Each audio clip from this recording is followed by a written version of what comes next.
Buenos días, vamos a comenzar la clase ahorita. ¿Bien? Ya está activa la grabación, así que por favor pueden anotar en el chat el nombre, apellido y cédula de cada uno para tener control de la asistencia. Voy a compartir pantalla en este momento.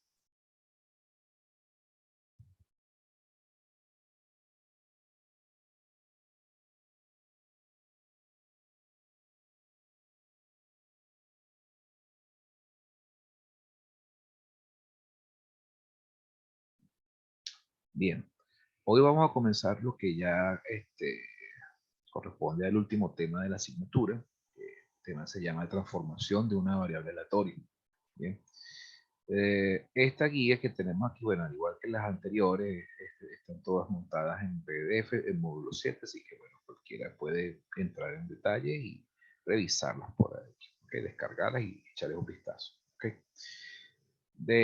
Basándome en esto, bueno, yo voy a ir directo al grano, por ejemplo, con los tipos de funciones. ¿Por qué? Porque es necesario refrescar un poco los conceptos eh, de estas clasificaciones que hacemos sobre las funciones para poder comprender un poco lo que es el trasfondo de las transformaciones de variables aleatorias. Primero que nada, tenemos que recordar lo que significa una función inyectiva.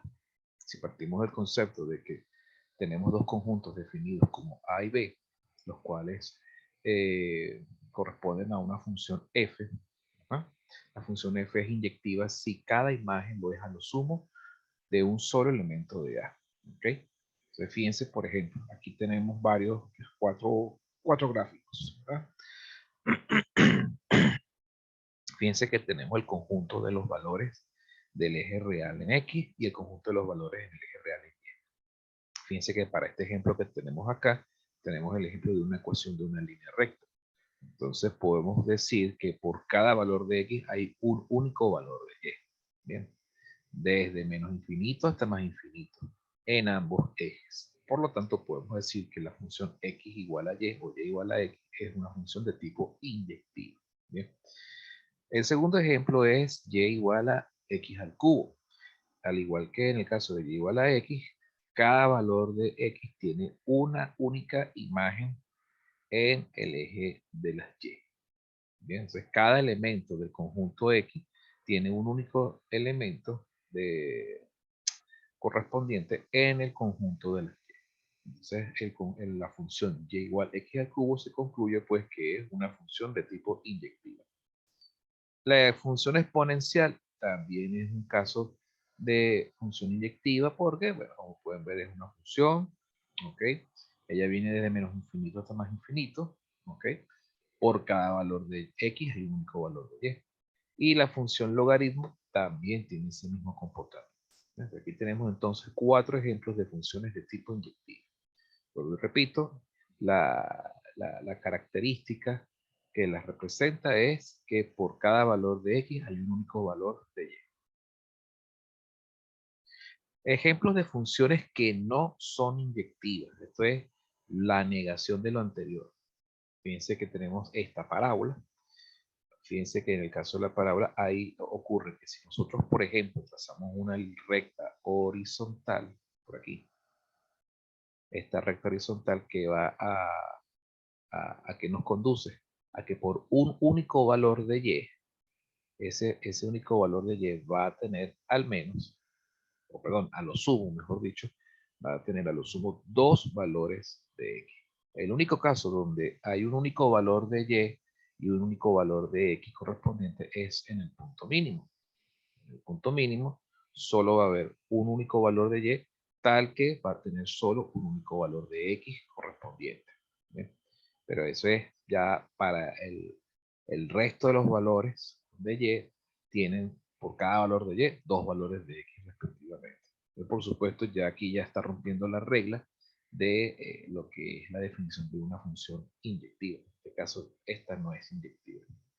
Lo mismo sucede con el polinomio de grado 4. Fíjense que si yo trazo una recta horizontal nuevamente por un único valor de y, hay dos valores de x. Y aquí tenemos el caso del polinomio cúbico. Perdón, esta es una función sinusoidal, un seno. Bueno, la función seno, fíjense que si yo trazo una recta horizontal por aquí, ella no es que va a tener solo dos valores. Lo que pasa es que recuerden que la función seno de x, ella viene con varias, con infinitos máximos y mínimos, infinitos puntos de inflexión. Es decir, por un único valor de y, puede tener infinitos valores de x. ¿No? Entonces, por supuesto, la función seno de x tampoco entra en la categoría de función inyectiva. Seguimos revisando. Funciones sobreyectivas, sean A y B dos conjuntos sobre los cuales definimos una función f. La función f es sobreyectiva si sobre cada elemento de B, si cada elemento de B es imagen de al menos un elemento de A. ¿Bien? Un elemento de A. En términos de valores de x y y, una función es sobreyectiva si su rango son todos los números reales de y. Algunos ejemplos de funciones sobreyectivas, bueno, podemos ver el caso de la tangente de x. En la función tangente de x, ella tiene el rango. Recordemos que el rango es se refiere a el conjunto de valores en el eje vertical, en el eje de las y, en los cuales existe la función. Bien, mientras que el dominio corresponde al conjunto de los x, conjunto horizontal. En el caso del conjunto horizontal vemos que aquí ella posee varias asíntotas. Podemos afirmar de hecho que son infinitas asíntotas que existen en el eje de las x, que van ocurriendo a un cierto periodo. ¿Bien? Un cierto periodo dependiendo de los parámetros que tenga la función tangente de x. Bien, pero en el eje y ella es completamente continua. No presenta discontinuidades en el eje de las y. ¿Ok? En el caso de y, por supuesto, si uno traza una recta horizontal, nuevamente, fíjense que cuando uno traza una recta horizontal, ¿qué ocurre? Que cuando uno evalúa un valor de y, ella puede tener diferentes valores de x correspondientes asociados a dicho valor.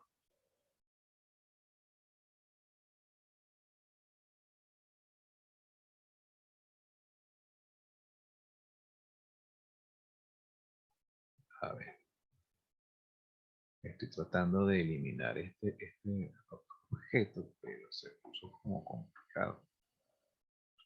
Ah, ya, es que no.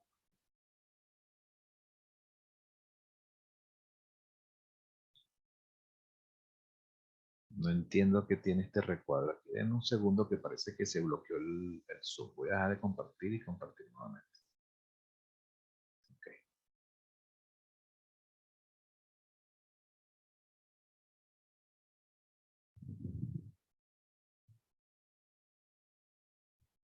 Ah, ok. Listo. Ya volví.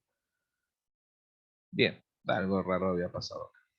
Fíjense que en el caso de logaritmo de y, okay, x logaritmo de x, perdón, y igual logaritmo de x, fíjense que ella en el dominio de las y, ella tiene, perdón, en el rango de las y, ella existe de menos infinito hasta más infinito, pero solo existe parcialmente en el eje de la x, a partir de x igual o por encima, por delante de x igual a 0, existe entonces la función. Entonces aquí podemos afirmar que es sobreyectiva. ¿Ok?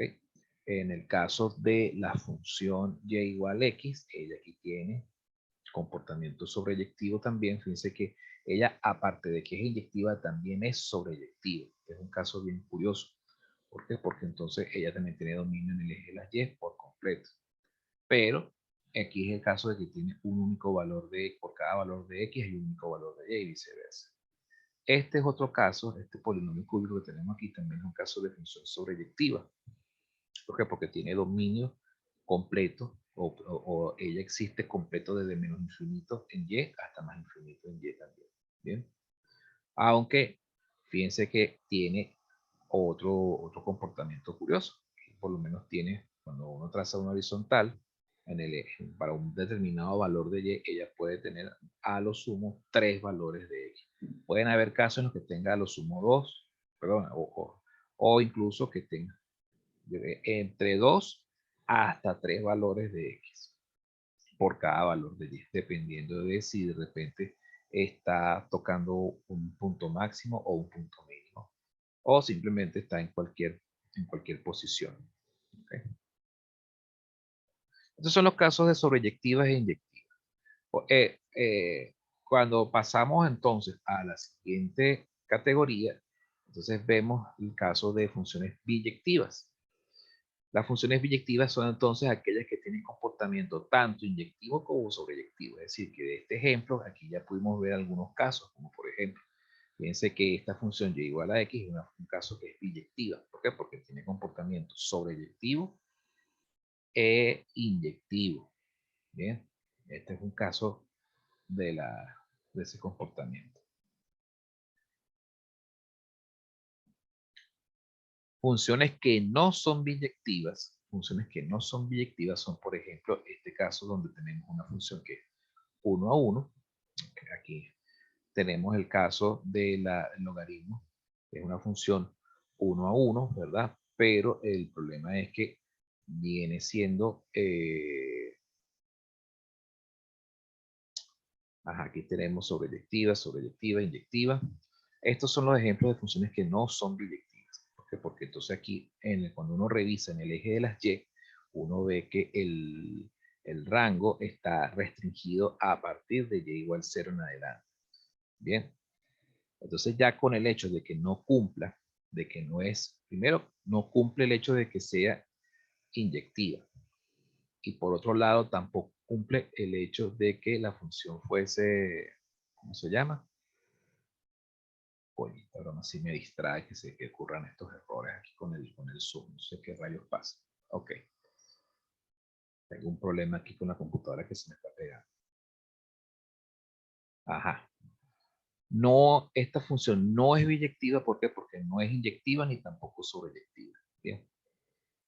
Otra forma, la forma clara de poder nosotros detectar ello es cuando uno traza, por ejemplo, una recta horizontal. Fíjense que cuando uno traza una recta horizontal, fíjense que no cumple el hecho de que fuera inyectiva. No lo es porque por cada valor de y hay dos valores de x. Y tampoco es sobreyectiva porque tiene el dominio restringido, ¿ok? O mejor dicho, tiene el rango restringido en y. Ella solo tiene rango en y a partir de y igual 0 hasta infinito. Entonces podemos decir que no es biyectiva. ¿Por qué? Porque no cumple las dos anteriores. Este ejemplo también de la función y igual exponencial de x tampoco cumple que sea biyectiva. ¿Por qué? Porque primero no es inyectiva, perdón, sí es inyectiva, pero no es sobreyectiva. ¿Bien? No es sobreyectiva. ¿Por qué? Porque en el rango en y, ella tiene el rango restringido a partir de y igual 0. Bien. Fíjense que basta con que no se cumpla alguna de las dos condiciones de función biyectiva para ya catalogar como no biyectiva la función. Porque fíjense que aquí tenemos varios ejemplos en los cuales una función puede ser, por ejemplo, inyectiva pero no sobreyectiva. O sobreyectiva pero no inyectiva. ¿Ok? O que no se cumpla ninguna de las dos. Bien, entonces es la unión de los posibles casos. Bien. Basta con que alguna falle, entonces, para ya entonces ya asumir de que no es biyectiva la función. Bien. Bueno, esta guía la tienen aquí disponible en el módulo 7 para que le puedan echar un vistazo con más detalle, bien, para ir avanzando.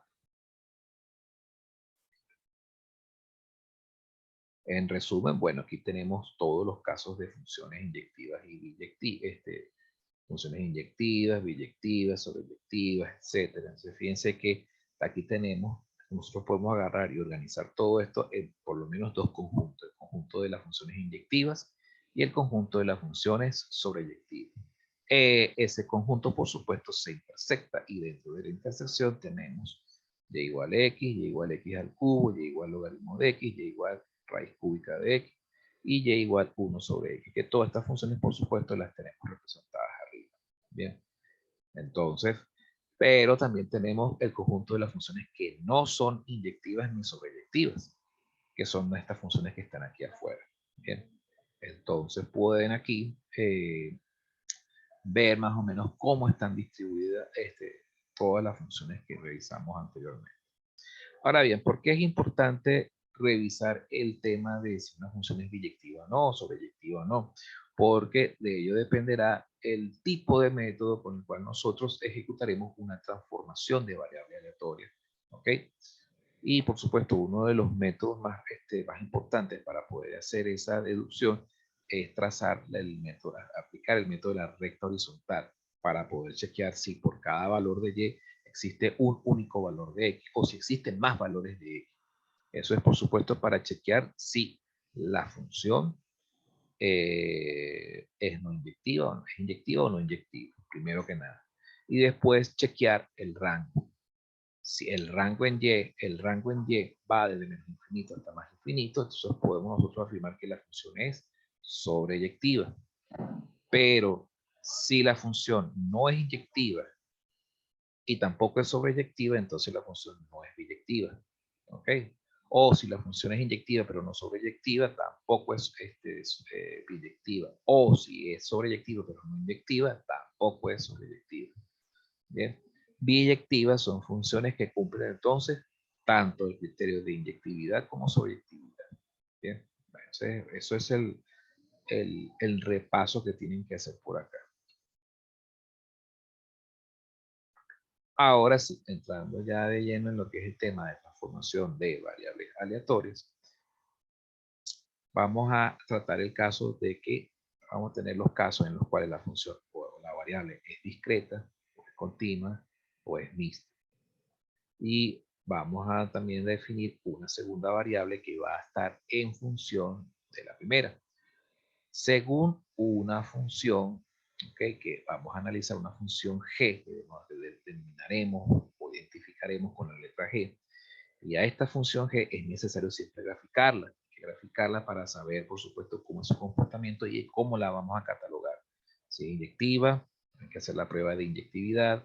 Si es sobreyectiva, hay que hacer la prueba de sobreyectividad. Hay que checar el rango. Y si se cumple las dos, podemos entonces ya concluir que es biyectiva. Si falla alguna de las dos, entonces hay que concluir que no es biyectiva. ¿Ok? Entonces, eso hay que estar muy atentos a ese detalle. Si nosotros conocemos de la variable aleatoria x, conocemos su función de densidad, ¿okay? O su función de masa si es discreta, o su ley de probabilidad si es mixta, o su función de distribución acumulativa, entonces nosotros tenemos la posibilidad de deducir también su función de densidad, de masa o ley de probabilidad, o su función de distribución acumulativa a través de la transformación. ¿Okay? Fíjense que hasta el momento nosotros hemos revisado aquellos casos, por ejemplo, cuando revisamos, por ejemplo, la propiedad de las variables aleatorias gamma, la combinación de variables aleatorias gamma, entonces eso nos da como resultado, por supuesto, una nueva variable gamma. En este caso, en el caso de la suma de una o dos exponenciales, nos da como resultado una erla. Ese es uno de los casos más emblemáticos, ¿verdad? Bueno, ahí en este caso nosotros sí podíamos, sí podíamos deducir rápidamente la función de distribución de la variable y. Pero cuando no cumple esas características, sino lo que estamos es sumando, restando, multiplicando otro tipo de variables, o con otras características que no son las que se deducen fácilmente por combinación lineal, entonces tenemos que recurrir a juro a una transformación de variable aleatoria para poder deducir la función de distribución o la función de densidad de la variable dependiente. Entonces, para este caso, entonces, vamos a analizar primero los casos de transformaciones de variables discretas. ¿Okay? Para el análisis de variables aleatorias discretas, cómo hacer las transformaciones, vamos a dividirlo en dos grandes grupos. El grupo de las funciones biyectivas y, por supuesto, el complemento, las funciones que no son biyectivas. Dada una variable aleatoria discreta definida según sus parámetros o según su función de masa o de distribución, ¿ok? Y dada una función de transformación y igual g de x, primero, estos son los pasos que se siguen. Analizar la función para saber, por supuesto, si es biyectiva, es decir, hay que chequear el rango en y. Y hay que chequear también si la variable, si los datos en x tienen un único dato correspondiente en y. ¿Okay? Después de comprobarse que G, que la transformación G es biyectiva, entonces se deduce la transformación inversa. Es decir, hay que agarrar y sacar el inverso de la X. Es decir, allá la transformación x igual g a la menos 1 de y. Fíjense qué es lo que se está haciendo acá. Se deduce entonces la función de masa de y sustituyendo directamente en la función de masa de x los valores de x por su correspondiente transformada. Luego se desarrolla una tabla de valores de probabilidades para comprobar que G es entonces una transformación biyectiva. Bien, eso por supuesto es para chequear que se cumple la ley de probabilidad en lo que se refiere a que la suma de las probabilidades de la función de masa tiene que dar como resultado 1. ¿Okay? Si hay algo, si eso no se cumple es porque se cometió algún error de cálculo, faltó algún detallito, algo por ahí. Esto por supuesto siempre se entiende más fácil si uno ve los ejemplos. Aquí tenemos a continuación un ejemplo bien sencillo, ¿okay? Para que lo analicemos. Sea X, por ejemplo, el caso de una binomial, una distribución binomial con parámetros n igual 4 y p igual 1/3. Recordemos que p 1/3 es la probabilidad de éxito o fracaso en alguna extracción en ese modelo binomial. ¿Bien? Y n igual 4, ¿qué representa? Representa el tamaño de la muestra. Bien, recordando, refrescando un poco lo que son esos parámetros. Y luego nos dan la información sobre la transformación de x a una nueva variable y. Y esa transformación ocurre según x al cubo. Nos pide entonces calcular, o mejor dicho, deducir la función de masa de probabilidades de la nueva variable y. Entonces, primero que nada, paso 1, se grafica la función y igual a x al cubo para comprobar primero si es inyectiva, segundo si es sobreyectiva.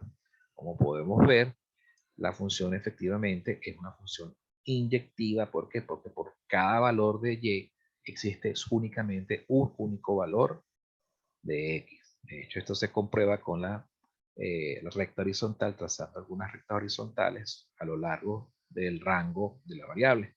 Y vemos que por cada valor de y efectivamente hay un único valor de x. ¿Okay? Luego se chequea el criterio de sobreyectividad, es decir, que la función fuese sobreyectiva. Eso se chequea yendo en el rango desde menos infinito hasta más infinito, ¿verdad? Y aquí podemos observar que la función existe completamente en todo el conjunto y. Bien, desde menos infinito hasta más infinito. Por lo tanto, al cumplirse el criterio de ser inyectiva y también ser sobreyectiva, entonces concluimos que la función es biyectiva. Perfecto, y aquí ya está chequeado todo esto. Siguiente paso.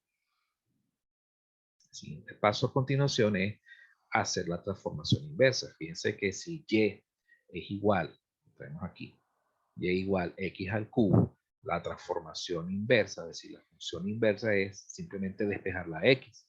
¿Cómo despejamos la x? Aplicando raíz cúbica en ambos lados de la igualdad.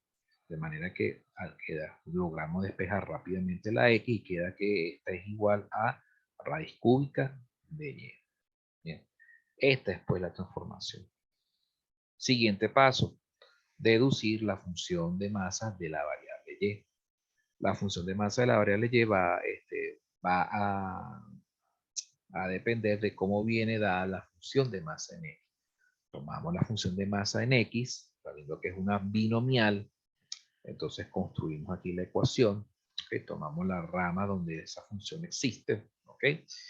Y entonces, bueno, recordemos que es el combinatorio 4ax por 1/3 elevado a la x por el complemento de 1/3 elevado a la 4 menos x. ¿Bien?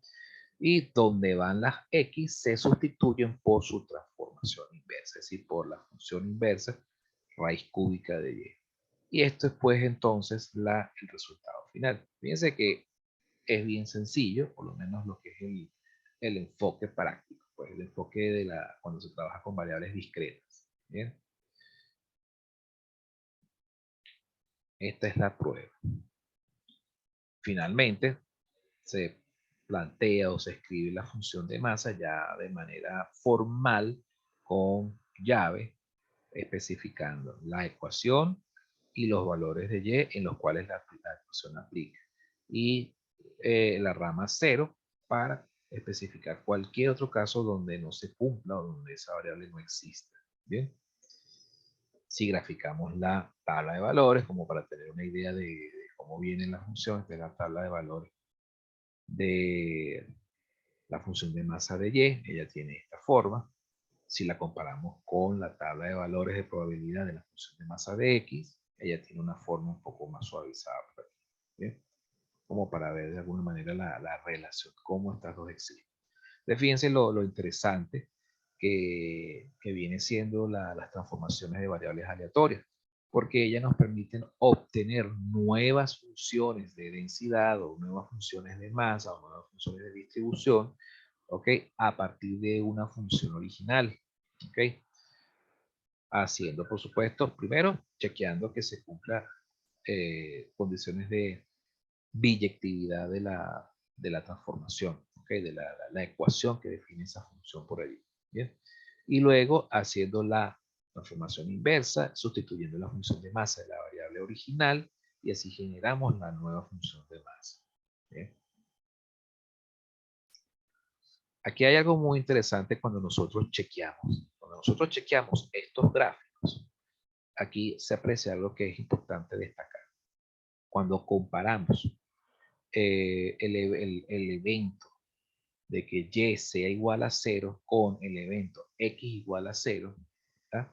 Fíjense qué ocurre, que ambos comparten el mismo valor de probabilidad. Cuando X vale 1 y Y vale 1, entonces también tienen ambos la misma probabilidad. Y así sucesivamente. Fíjense que cuando, por ejemplo, el caso en el que Y, en el que X vale 3, su valor al cubo es 27 en Y. Entonces, ¿qué sucede? Que ambos tienen las mismas probabilidades. Significa que aquí hay otro fenómeno que es importante destacar en las transformaciones de variables aleatorias, que es el fenómeno de equiprobabilidad de un dato en X y un dato en Y. Pero no cualesquiera datos en ambos ejes, sino el dato que está, los datos que están asociados entre sí a través de la función de transformación. ¿Cuál función de transformación? En este caso es x al cubo. Es decir, el valor, si lo vemos aquí desde el punto de vista de las x, cada valor de x, ¿ok? Tiene una probabilidad asociada por su función de masa. Pero esa probabilidad, ¿ok? Es la misma para la imagen de x en y. Entonces, ambos valores, ambas coordenadas, por decirlo de algún modo, comparten la misma probabilidad y por lo tanto se concluye que ambas coordenadas vienen siendo eventos equivalentes. ¿Ok? Porque poseen la misma probabilidad. Es decir, cuando x igual a 0 y y igual a 0, tienen ambos la misma probabilidad, son eventos equivalentes. Cuando x igual a 1 y y igual a 1, tienen la misma probabilidad. Y así sucesivamente.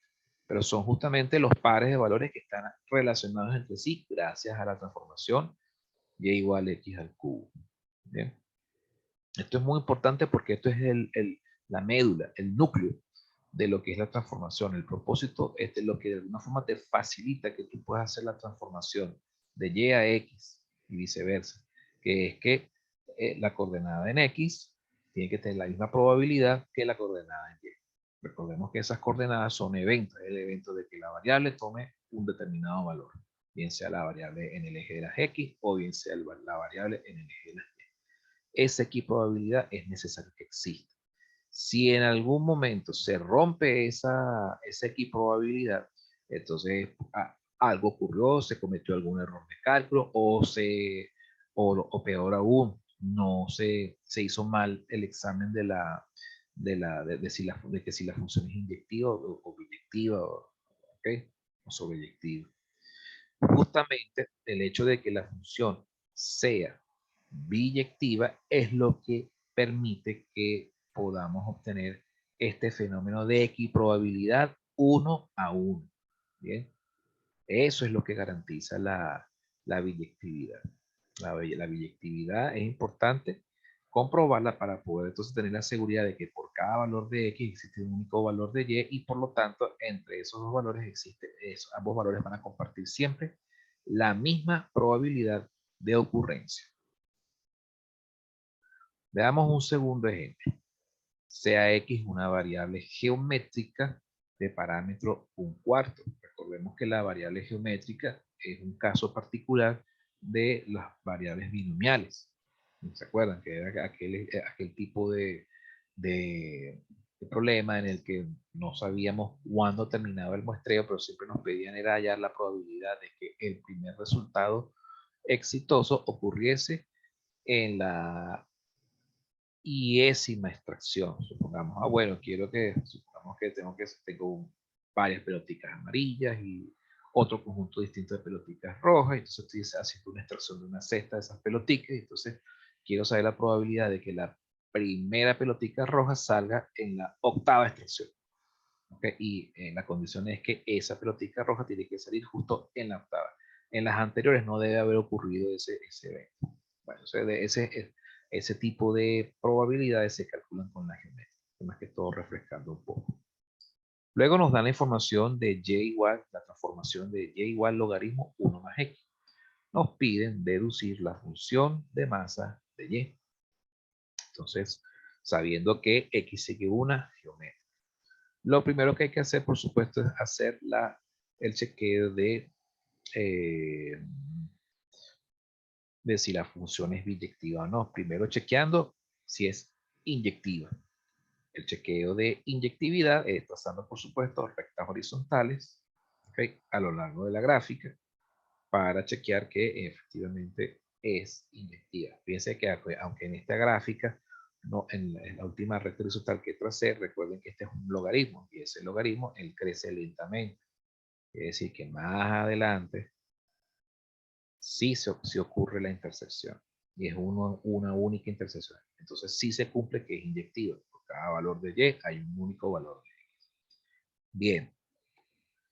Luego chequeamos que la función sea sobreyectiva, es decir, verificamos en el rango, en el eje de las y, si la función existe desde menos infinito hasta más infinito, lo cual es correcto. Entonces, al cumplir el criterio de ser inyectiva y el criterio de ser sobreyectiva, se concluye que la función es biyectiva. Entonces podemos aplicar los siguientes pasos. Aplicando el siguiente paso es hacer la transformación de la variable aleatoria, o mejor dicho, hacer la transformación inversa. La transformación inversa es la que ustedes pueden ver acá. Despejando la x, se despeja la x, queda entonces aplicando, por ejemplo, función exponencial en ambos lados de la igualdad y luego restando en ambos lados menos 1, ¿ok? Entonces tenemos que la transformación inversa es x igual exponencial de y menos 1. Después entonces la transformación. Luego elaboramos la función de masa de x, sabiendo que x sigue una geométrica de parámetro p igual a 1/4. Esa función de masa, aquí la tenemos escrita, es 1/4 por 3/4 elevado a la x menos 1. Luego, sabiendo la transformación de x en y, sustituimos en las x las sustituimos por su transformación inversa. Y nos da que la función de masa es 1/4 de 3/4 elevado a la exponencial de y menos x. La planteamos de manera formal con nuestra forma llave. Especificamos el dominio en y. Y bueno, fíjense que procedemos entonces a hacer la comparación. Comparamos los valores de probabilidad de ambas funciones de masa, la función de masa de x y la función de masa de y.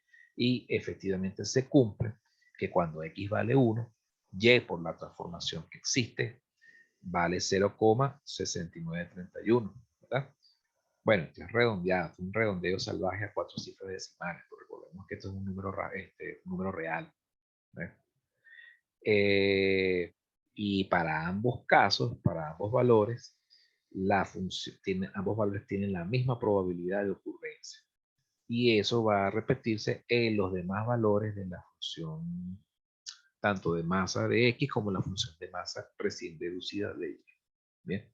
Y esto es gracias a que la función es biyectiva.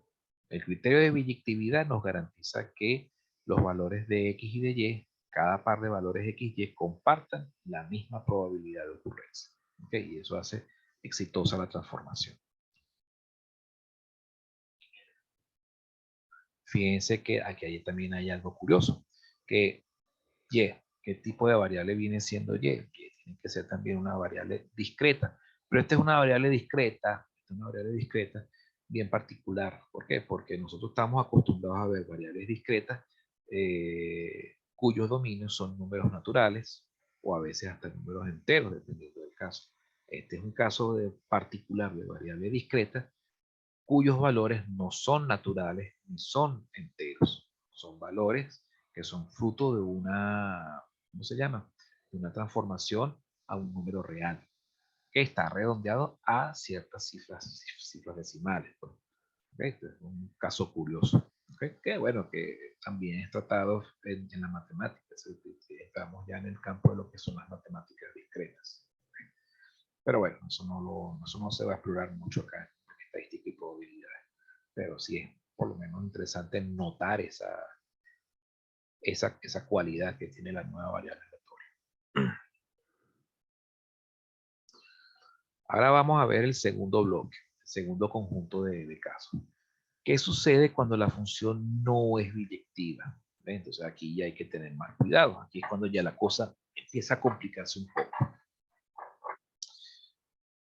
Recordemos que una función no es biyectiva si ocurre alguna de las tres situaciones. La función es inyectiva, pero no sobreyectiva. O la función es no inyectiva, pero sí es sobreyectiva. O ninguna de las dos anteriores, es decir, que la función ni es inyectiva ni es sobreyectiva. Entonces, por supuesto, necesariamente hay que volver a hacer el examen de la gráfica. Bien. Primero, hay que deducir la función de transformación inversa, es decir, tratar de ver cómo uno despeja la x de la función original. Luego, tabular los valores de x y de y y sus correspondientes probabilidades. Tercero, identificar aquellos valores en Y que tienen más de un valor de X, en X. ¿Okay? Además de un valor correspondiente en X.